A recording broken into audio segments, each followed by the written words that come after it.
Your turn, Yugi boy. What is up, guys? This is Lintheo coming at you with a response video to Galactic God's video about leaving Yu-Gi-Oh, quitting and taking breaks. So basically his discussion is, as it says, it was just talking about the fundamentals of people leaving the game, taking breaks from different formats, coming back into it, and so on and so forth. I've never left the game. I've always just gone on hiatus. The biggest one for me was when I was at university. It was mainly because I really couldn't afford to play the game at the level I really wanted to, but I still kept up to date with everything. I still always kept up to date on the sets and all the news and everything like that, but I didn't play it for a certain amount of time.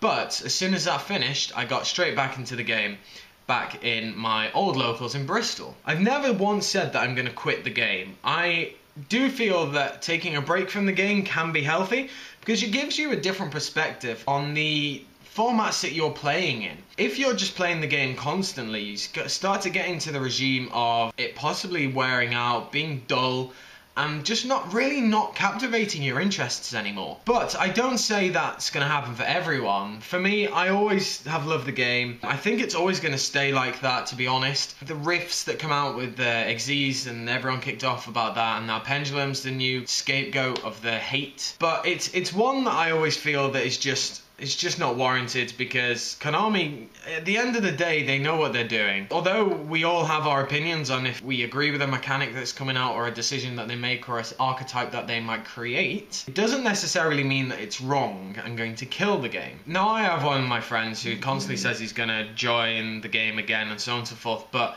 it's very difficult for someone to join the game when they've been playing old school Yu-Gi-Oh! And now coming into the formats that are just so much more complicated, and there is just so much happening around you. And it's not so much the deck that you're playing, and it's more complicated to understand. If you're going to go into the competitive scene, you need to understand the decks that you're coming up against. And that's only really going to happen, and you're only going to get that knowledge when you play in the previous formats against those decks and have the actual knowledge to look up what's going on. Because at the end of the day, there are so many different decks out there that you just need to know what you're possibly going to go up against. And when they play that one card, be it, there are obviously mixes and it might throw you off guard a little bit, but when they play that one card, you need to be like, right, I know what that deck is, and I know what possibilities are going to come up now. It's always a difficult one, because a lot of people I see join the game and leave the game and kind of just quit just because of anger towards the different formats that are coming up, because it's boring and such, and that's a fair enough reason. Everyone has a different tolerance to the game. But for me, I normally just ride it out. If I don't enjoy something, I'll pick up a fun deck, I'll create something, I'll go to deck creation. Because that's a lot of the time where I really enjoy playing the game. That's one of the main things for me in Yu-Gi-Oh! Is the creativity aspect. So I want to know what you guys think about this. Definitely check out Galactic God's video, it'll be in the description below. What's your opinion on it? So as I said, let me know down in the comment section below. Like, comment, subscribe, and I should catch you guys later.